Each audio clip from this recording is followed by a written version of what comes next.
सत्ता में आने और देश भर में लहर होने का दावा कर रही बीजेपी के लिए इससे बड़ी विडंबना की बात क्या होगी कि घोषणा पत्र जारी करने के लिए उसे तब समय मिला जब देश में आज लोकसभा के चुनावों के लिए पहले चरण के लिए लोगों ने वोट डाला। घोषणा पत्र जारी करने के लिए बीजेपी के सभी आला नेता विवादों को भुलाकर एक मंच पर जुटे, भले ही वो ऊपरी तौर पर हो। घोषणा पत्र में पार्टी ने लोगों के लिए अपना एजेंडा जारी किया तो मोदी ने भी अपना एजेंडा खुलकर जनता को बताया। मैं अपने लिए कभी कुछ नहीं करूंगा। और तीसरी बात मैं कहना चाहता हूं, मैं बदिरादे से कभी भी कोई काम नहीं करूंगा, ये विश्वास देता हूं। बात बीजेपी के वादों की करें तो पार्टी ने एक भारत श्रेष्ठ भारत और सबका साथ सबका विकास के नारे के साथ मतदाताओं को लुभाने की कोशिश की है।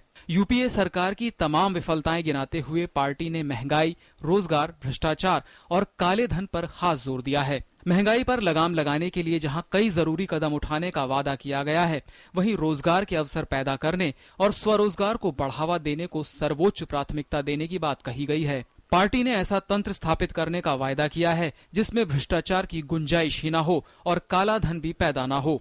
विदेशों में जमा काला धन भारत लाने का भी वादा किया गया है। केंद्र और राज्य के बीच सद्भावपूर्ण रिश्तों के लिए तंत्र विकसित करने का वादा करते हुए पार्टी ने देश के पूर्वी हिस्से को पश्चिमी हिस्से के बराबर लाने को सर्वोच्च प्राथमिकता देने की बात कही है। सत्ता के विकेंद्रीकरण, खुली सरकार और जवाबदेह प्रशासन की भी बात कही गई है। पार्टी ने मल्टी ब्रांड रिटेल को छोड़ सभी क्षेत्रों में एफडीआई जारी रखने का भरोसा दिया है।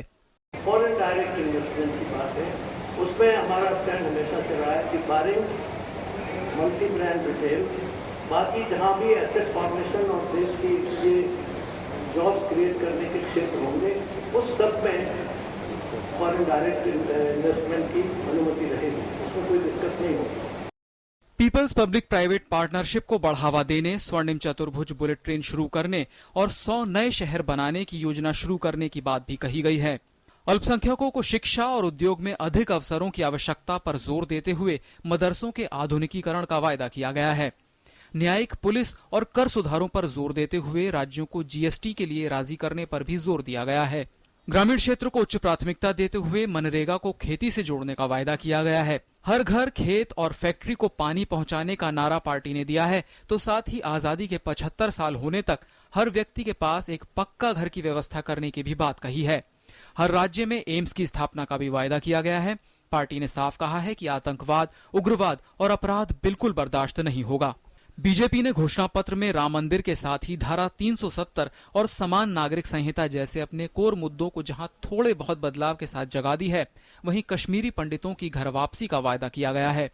पार्टी ने अपने वादे तो सामने रखे ही इसे कांग्रेस के घोषणा पत्र से बिल्कुल जुदा बताया।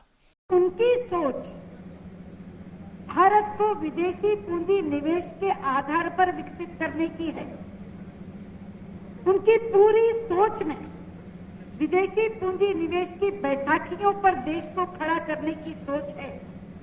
लेकिन ये घोषणा पत्र कहता है कि हम भारत को भारतीयों के आधार पर एक श्रेष्ठ भारत बनाने का काम करेंगे, क्योंकि हमें भारत की मौलिकता में विश्वास है, हमें भारत की उद्यम क्षमता पर विश्वास है और हमें भारत की अथाह पूंजी पर विश्वास है।